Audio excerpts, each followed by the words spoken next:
สวัสดีจ้าพ่อแม่พี่น้องปองปายชาวอีสานทุกผู้ทุกคนคลิปนี้แอดมินมาอัปเดตพยากรณ์อากาศประจำวันที่19พฤษภาคม2568พร้อมกับอัปเดตเรดาร์ฝนฝนร้ายฝนแห้งพี่น้องเนาะเฮามาเบิ่งกันเลยว่ามีฝนอยู่ไสแน่สำหรับสภาพอากาศภาคอีสานมื้อนี้จะมีฝนฟ้าคะนองประมาณ60%ของพื้นที่และมีฝนตกหนักบางแห่งบางพื้นที่เน้นจังหวัดเลยหนองคายบึงกาฬสกลนครชัยภูมิและก็โคราชอุณหภูมิต่ำสุด24-26 องศาเซลเซียสอุณหภูมิสูงสุด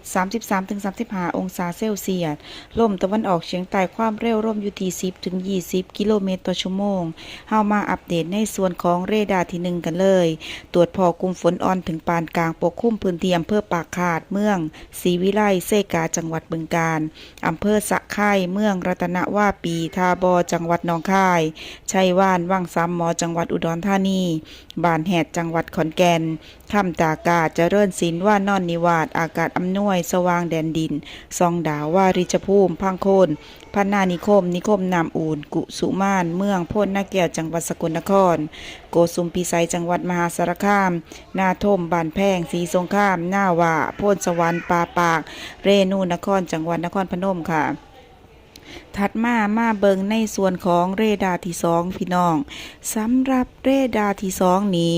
ตรวจพอกลุ่มฝนอ่อนถึงปานกลางอยู่ที่อำเภอโพธิ์ตากสีเชียงใหม่ทาบอสะไคร่เมืองหนองคายพ้นพิสัยรัตนวาปีจังหวัดหนองคายปากคาดเมืองบึงกาฬโสพิสัยพรเจริญศรีวิไลเซกาจังหวัดบึงกาฬค่ำตากาว่านอนนิวาสเจริญศิลป์สว่างแดนดินซองดาววาริชภูมิพังโคนพันนานิคมเมืองสกลนครอากาศอำนวยกุสุมานพ้นหน้าแก้วจังหวัดสกลนครเมืองชัยว่านจังหวัดอุดรธานีนาทมบ้านแพงทาอุเทนศรีสงครามหน้าหวาว่างอย่างเรนูนครป่าปากจังหวัดนครพนมหนองกรุงศรีจังหวัดกาฬสินธุ์โกสุมพิสัยจังหวัดมหาสารคาม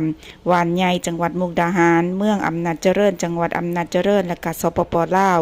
กลุ่มฝนหนักอยู่ในเขตอำเภอโพนสวรรค์จังหวัดนครพนมและสปปลาวจ้าจังได้กะดูแลสุขภาพเนื่องจากฝนตกเนาะช่วงนี้เนาะคลิปนี้แอดมินลาไปแล้วสวัสดีค่ะ